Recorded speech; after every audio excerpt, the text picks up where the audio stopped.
any worries from Justice were to give him the run of the farm. I can't touch you. No, don't touch him or anything John, else in here. Just, you can't be in here. I understand. Just answer his questions and we'll get the hell out of here. Tell me how... They're sleeping. Sorry. Tell me how all this works.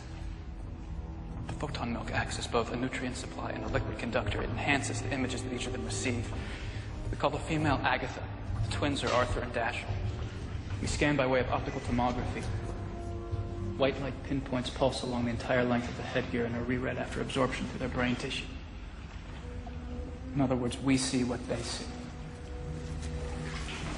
They don't feel any pain. We keep their heads pretty well stocked with dopamine and endorphins. Plus, we maintain careful control over the serotonin levels.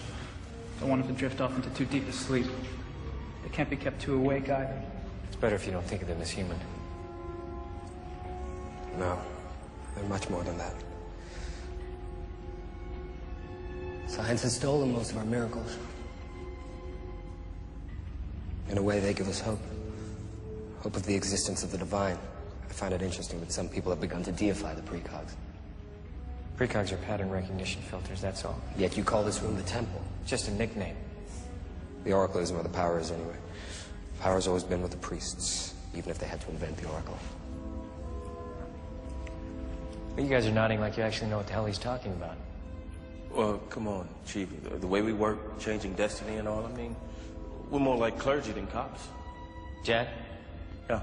Go to work. All of you.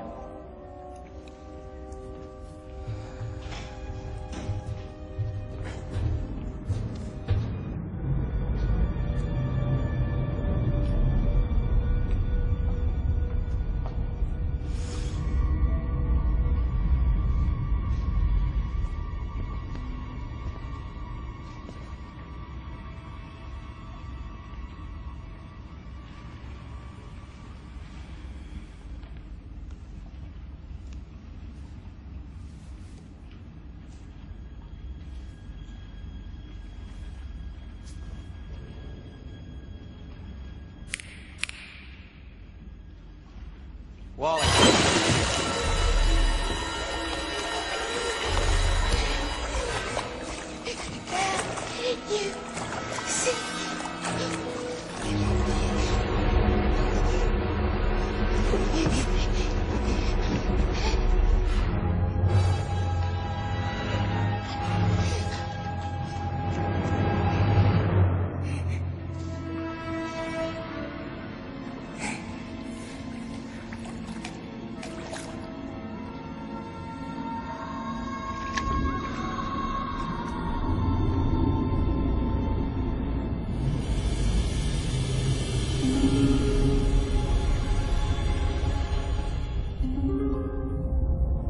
Ancient Greece and Rome are the birthplaces of philosophy.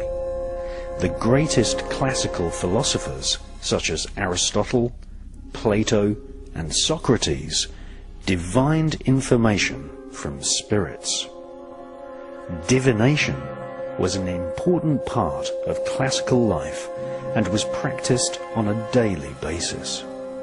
Socrates was just one of thousands of intellectuals who descended into the subterranean caverns and consulted the Oracle of Delphi.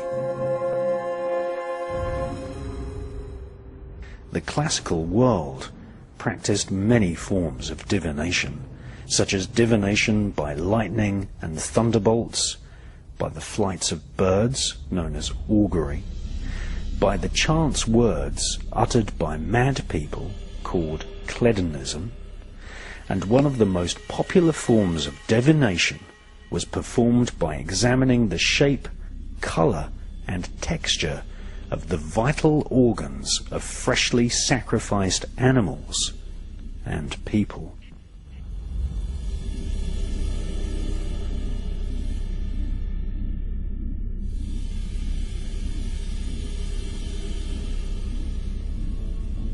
Textbooks were published that were studied by the greatest scholars, which described the prophetic meanings of dreams.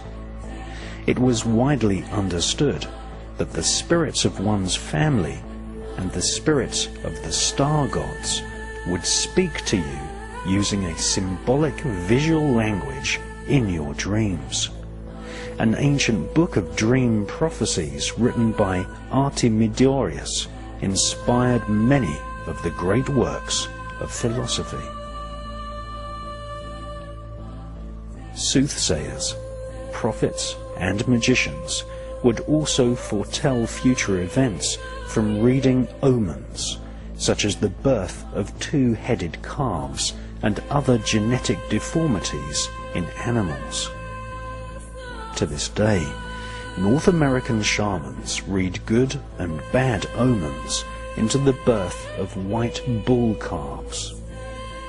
At Osborne House on the Isle of Wight, the Saxe-Coburg-Gotha royal family, under the leadership of Queen Victoria, kept a private collection of preserved, deformed animals, such as a deer with 5 legs and other multi-headed freaks of nature, which have historically always been associated with good and bad omens. In ancient Greece, future events were prophesied by virginal maidens who would hold naked rituals in forests, invoking the spirits of animals, trees, and plants, and gaze into bowls of water, reading the reflections as messages from nature spirits. This technique was used by the famous medieval Dr. Nostradamus, who would drug himself with nutmeg powder, thornapple, and belladonna, sitting for hours staring into bowls of water, which revealed apocalyptic events, which he wrote down in a series of books known as the Prophecies of Nostradamus. Dr. Nostradamus had many clients who would commission him to read the future. One of his clients was Catherine de' Medici of France, who was involved in black magic. Dr. Nostradamus accurately predicted the bloody death of the French royal family.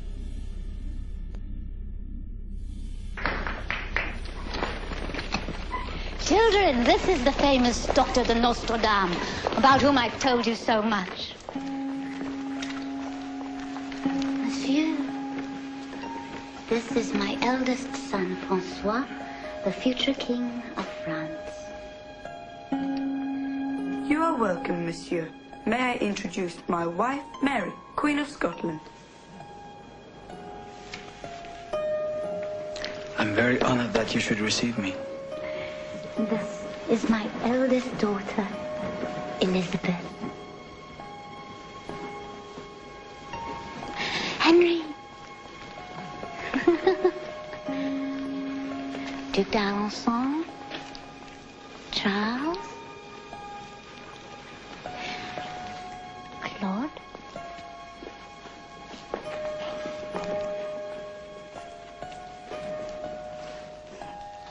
Little Margot.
I want to know the truth, whether I like it or not.